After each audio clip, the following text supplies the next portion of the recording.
ठीक है। आज हम स्वार्थ सिद्धि कांटे से कांटा निकालना कहानी लाइव देखेंगे। एक जंगल है, जंगल में चंचल नाम का शिकारी रहता है। वहाँ पर चिड़िया, नदी, पेड़ पौधे बहुत सारे पाए जाते हैं।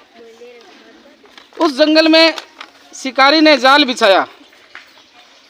जाल बिछाया तो शेर दूसरे दिन उसमें आके फंस गया।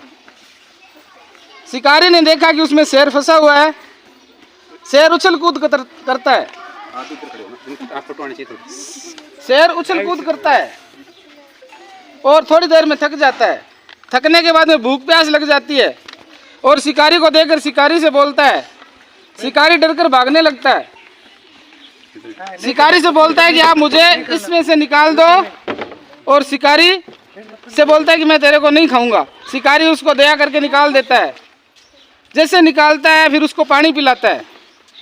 पानी पिलाने के बाद में शेर कहता है कि मैं आपको खाऊंगा क्योंकि मुझे बहुत भूख लगी है, बहुत भूख लगी हुई है। उसके बाद में शिकारी उदास हो जाता है और शिकारी सोचता है कि कैसे बचा जाए। तो शेर को बोलता है कि मुझे थोड़ा टाइम दिया जाए, मैं आपको भोजन की व्यवस्था कराऊंगा। और वह नदी और पेड़ के पास जाता है। नदी और पेड़ से बोलता है कि मैं इस प्रकार की दुविधा में फंस गया हूँ, मेरे को निकालो। तो नदी और पेड़ पौधे भी अपनी अपनी कहानी सुनाते हैं। नदी कहती है कि लोग स्वार्थ के लिए ऐसा ही करते हैं, मुझे गंदा करते हैं, इस मुझमें कूड़ा करकट डालते हैं, मल मूत्र डालते हैं, कपड़े धोते हैं और अपना स्वार्थ सिद्ध करते हैं। फिर वो पेड़ के पास जाती है। पेड़ बोलता है कि मेरे साथ लोग ऐसा ही करते हैं और मेरे टहनियों को काटते हैं, मेरी छाया में बैठते हैं, जब मतलब पड़ जाए तो मेरे को जड़ से भी उखाड़ लेते हैं। ऐसा कहने के बाद में वापस शिकारी, लोमड़ी होती है पहाड़ी छुपी, तो जंगल में छुपी, उसको बुलाता है कि मौसी बाहर आओ। और मौसी बाहर आती है। फिर उनको अपनी कहानी सुनाता है।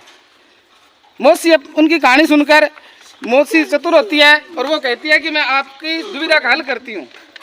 वो और शिकारी और मौसी दोनों शेर के पास आते हैं।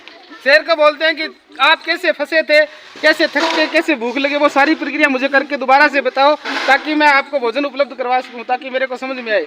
और शेर वो सारी कहानी वापस दोहराता है, कैसे शेर जाल में फंसता है, कैसे उछल कूद करता है, कैसे भूख लगती है। वो सारी दिखाने के बाद में वो कहता है कि अब मैं थक गया हूँ, मुझे भूख भी लग गई और मैं जाल में ही हूँ।